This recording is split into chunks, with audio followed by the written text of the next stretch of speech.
In today's video, I'll show you how to turn off the Joy-Con mouse controls on your Nintendo Switch 2. Let's get into the method.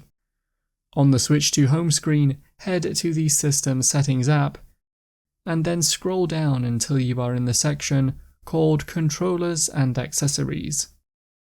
Within here, scroll down again until you see the Joy-Con 2 mouse controls option. Use the toggle switch here to disable it. That's how to turn off the Joy-Con mouse controls on your Nintendo Switch 2. If you found the video helpful, remember to leave a like and feel free to subscribe for more. Check out the videos coming up right now, you might find these helpful too.